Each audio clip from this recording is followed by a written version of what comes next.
J-10C fighter jet को दुनिया भर ने नकार दिया है, खारिज कर दिया है। जी हां, राफेल के खिलाफ झूठा प्रोपेगेंडा चीन फैलाने की कोशिश कर रहा था, लेकिन बावजूद इसके चीन के J-10C को खरीदार नहीं मिले और सवा साल बाद भी J-10C की एक भी डील नहीं हुई है। चीनी वायुसेना ने खुद J-10C का प्रोडक्शन घटा दिया है। स्टिल्थ जेट पर फोकस अब वो करना चाहते हैं। सिर्फ पाकिस्तान ही अब चीन के बने fighter jet, flop fighter jet अगर कहें तो इन्हें खरीद रहा है। अकेला ग्राहक है। भारत के ब्रह्मोस की मांग पूरी दुनिया में बढ़ रही। इंडोनेशिया समेत कई देशों ने ब्रह्मोस खरीदने की बात कही है। इसके अलावा हमारे अग्नि अस्त्र जैसे जो रॉकेट्स हैं, मिसाइल्स हैं, उनकी भी खरीदार दुनिया भर में लगातार बढ़ रहे हैं। ग्लोबल डिफेंस मार्केट में इस वक्त की सबसे बड़ी खबर आ रही है, जहां चीन को अपने हथियार निर्यात मोर्चे पर बहुत बड़ा झटका लगा है। भारत ने राफेल लड़ाकू विमान के खिलाफ अरबों रुपए खर्च करके और लगातार झूठा प्रोपेगेंडा फैलाकर भी अपने फाइटर जेट को नहीं बेच पाया। J-10C फाइटर जेट को दुनिया में नहीं बेच पा रहा है और प्रोपेगेंडा चलाने की कोशिश चाइना कर रहा था। J-10C फाइटर विमान को ये 5th जनरेशन का बताते थे, लेकिन इसके बावजूद किसी भी देश ने J-10C को नहीं खरीदा। राफेल के खिलाफ प्रोपेगेंडा चलाने की कोशिश चाइना हमेशा कर रहा था, लेकिन पाकिस्तान अकेला बचा है जो चीन के फ्लॉप और रद्दी जो वेपन्स हैं खरीद रहा है। ब्रायन थॉमस ज़्यादा जानकारी के साथ जुड़े। ब्रायन, चैंगडू जेट जो सीरीज़ थी, ये पाकिस्तान के अलावा चाइना ने बहुत बार बोला कि बहुत सारी मिडिल ईस्ट कंट्रीज़ भी जे सीरीज़ के फाइटर जेट खरीद रहे हैं और उन्होंने कहा कि वो 4.5 जनरेशन के हैं। राफेल को लेकर लगातार मीडिया में प्रोपेगेंडा फैलाते रहे, डिजिटल प्रोपेगेंडा चाइना करता रहा, लेकिन खरीदार एक भी नहीं मिला। जी बिल्कुल, देखिए कहीं ना कहीं चाइना का जो भी J-10C फाइटर जेट है वो एक बार फिर इंटरनेशनल डिफेंस मार्केट में डिस्कशन में है। कहीं ना कहीं बीजिंग के जो J-10C को मॉडर्न, कॉस्ट इफेक्टिव और advance air to air combats बताया जा रहा है। और अब यही जो फाइटर जेट है वो राफेल या उनके ऑल्टरनेट मुकाबले में प्रोजेक्ट किया जा रहा था, पर लेकिन इंपॉर्टेंट अपडेट ये है कि इंटरनेशनल मार्केट में J-10 की सक्सेस अभी राफेल जैसे एस्टैब्लिश प्लेटफॉर्म्स पर नहीं पहुंची है। हालांकि ये भी कहना है कि J-10C को दुनिया भर के कंट्रीज ने कंप्लीटली रिजेक्ट कर दिया है और फैक्चुअली भी ये क्लियरली कहा जा रहा है कि पाकिस्तान J-10C के मेजर फॉरेन ऑपरेटर है। और इसके बाद भी ये कहा जा रहा है कि चाइना ने इस फाइटर को एक्सपोर्ट मार्केट में भी एक्टिवली प्रमोट किया था, लेकिन एयरक्राफ्ट के इंटरनेशनल कस्टमर बेस को देखते हुए इसका फुटप्रिंट अभी भी लिमिटेड बताया जा रहा है। इसके कंपैरिजन में चाहे हम राफेल की बात करें, राफेल को फ्रांस के अलावा इंडिया, इजिप्ट, कतार, ग्रीस, क्रोएशिया, यूएई, इंडोनेशिया और सर्बिया जैसी कंट्रीज से ऑर्डर मिला है। जो भारी तादाद में एक ऑर्डर मिला है जिसने डसॉल्ट एविएशन के फाइटर जेट्स को एक ग्लोबल डिफेंस मार्केट में स्ट्रॉन्ग पोजीशन दी है। 117 राफेल परचेज करने का भी खबर आया है। पर कहीं ना कहीं अगर चाइना की बात करें, चाइना के J-10C को प्रमोट करते हुए ये जितना भी उन्होंने प्रमोशन किया है, चाहे वो मॉडर्न वॉरफेयर की बात करें या एयर टू एयर मिसाइल की बात करें, वो रिलेटिवली लोअर ऑपरेटिंग कॉस्ट को एक मेजर सेलिंग पॉइंट पे हाईलाइट कर रहा था। पर कहीं ना कहीं इंटरनेशनल मार्केट में ये स्पेसिफिकेशन डिपेंड नहीं करती। Training, maintenance, support, weapons ecosystem, political trust, technology transfer और लॉन्ग टर्म स्ट्रेटेजिक पार्टनरशिप पर मेजर फोकस इंडिया ने किया था राफेल के तहत, जो चाइना कहीं ना कहीं वो टेरिटरी में काफी ज्यादा नाकामयाब रही।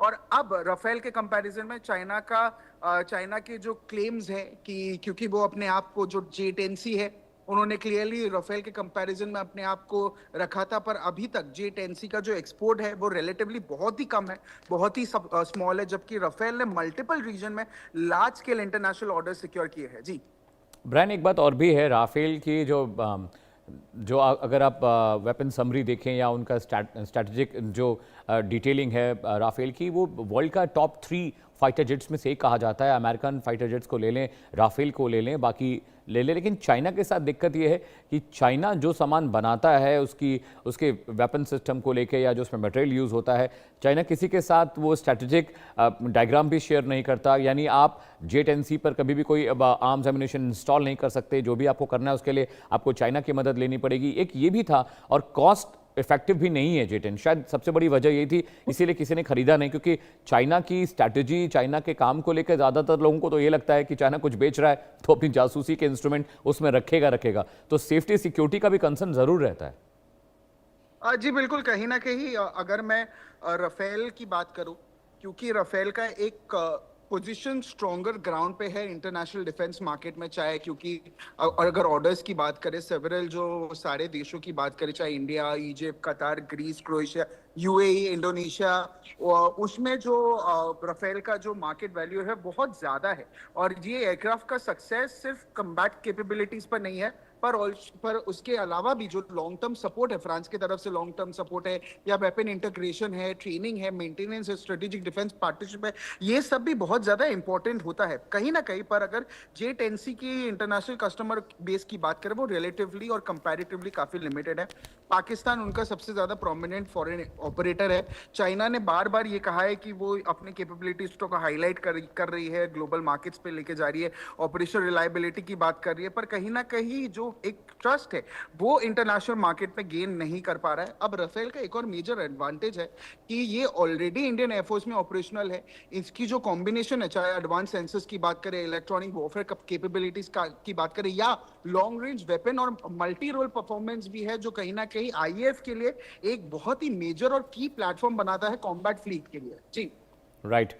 और सबसे बड़ी बात यही है राफेल के साथ कि इनकी कॉम्बैट स्ट्रैटेजीज़ हैं, इसके अलावा ये मल्टी रोल एक जेट है और टेक्निकल सपोर्ट भी फ्रांस लगातार दे रहा है। ऑलरेडी हम राफेल यूज़ कर रहे हैं और ऑपरेशन सिंदूर में भी हमने राफेल का इस्तेमाल किया था। तो एक बिलीफ और एक फेथ भी है, क्योंकि आप इतनी महंगी एक मशीन को ख़रीद रहे हैं, एक वेपन मशीन को जिसका रखरखाव बहुत कॉस्टली है, जिसको वेपनाइज करने में इतना खर्चा आता है। ऐसे में ये बहुत क्रूशियल भी है, और इसीलिए शायद ब्रांड की विश्वास की भी बात है। लोगों को लगता है कि पता नहीं वो टेक सपोर्ट चाइना से मिलेगा कि नहीं।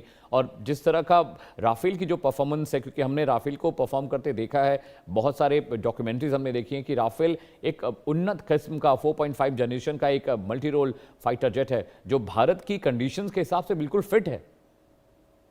जी बिल्कुल, कहीं ना कहीं राफेल का एक मेजर एडवांटेज जरूर है कि एक ट्रस्ट है, एक फेथ है, ग्लोबल ऑपरेशनल एक्सपीरियंस है, इंटरनेशनल एक्सेप्टेंस है, मल्टी रोल कॉम्बैट रिकॉर्ड है उनका। चाहे राफेल एयर सुपीरियरिटी की बात करें, ग्राउंड अटैक की बात करें, रिकॉन्साइल और न्यूक्लियर स्ट्राइक मिशंस के लिए सेम प्लेटफॉर्म्स है। और कहीं ना कहीं राफेल मल्टीपल मिशंस को भी फ्लेक्सिबिलिटी से मॉडर्न एयरफोर्स को एक साथ जोड़ता है। एक और सबसे बड़ी जो स्ट्रेंथ है राफेल की, वो है सेंसर और इलेक्ट्रॉनिक वॉरफेयर सूट। ये एयरक्राफ्ट का कॉम्बिनेशन RB2 और AESA रेडार की बात करें, वो स्पेक्ट्रा इलेक्ट्रॉनिक वॉरफेयर सिस्टम के साथ मिलके उसको डिटेक्ट करना, ट्रैक करना, रिस्पॉन्ड करना थ्रेट्स को, उसके साथ साथ सिचुएशनल अवेयरनेस राफेल कैसे कैरी आउट करता है, ये उसकी सबसे बड़ी एडवांटेज है। इसके अलावा भी राफेल का जो एडवांस वेपन है, चाहे हम Meteor beyond visual range air to air missile की बात करें, जो कि one of the most capable long range air to air missile है जो सर्विस में है अभी तक। इसके अलावा भी राफेल की benefit expanding international customer base की तरफ भी जाती है। कतार है, इजिप्ट है, ग्रीस है, क्रोएशिया है, यूएई है, इंडोनेशिया है, और कहीं ना कहीं ये ग्रोइंग यूजर कम्युनिटी भी है, जो वाइडर इकोसिस्टम, चाहे हम ट्रेनिंग, मेंटेनेंस या लॉजिस्टिक्स अपग्रेड्स की बात करें। जी बिल्कुल। ब्रायन, एक चीज़ और भी आपको याद होगा, ऑपरेशन सिंदूर के दौरान पाकिस्तान और चाइना ने बहुत कोशिश की डिफेम करने की राफेल को। बोले कि भारत के राफेल को पाकिस्तान ने मारकर गिरा दिया, चाइनीज़ टेक्नोलॉजी का इस्तेमाल हुआ। उसके बावजूद भी राफेल की जो मार्केट है या उनकी जो डिमांड है कम नहीं हुई। लेकिन भारत के लिए अच्छी बात है कि भारत जो इंडिजिनस तरीके से तेजस को बना रहा है, तेजस मार्क 1 और मार्क 2, उसकी भी डिमांड धीरे धीरे पूरी दुनिया में हो रही है। क्योंकि कॉम्पिटेटिव अगर आप कंपेयर करें तो उसके मुकाबले जो बाकी फाइटर जेट्स हैं इंटरनेशनल, हमारे प्राइसेस बहुत कम हैं तेजस के।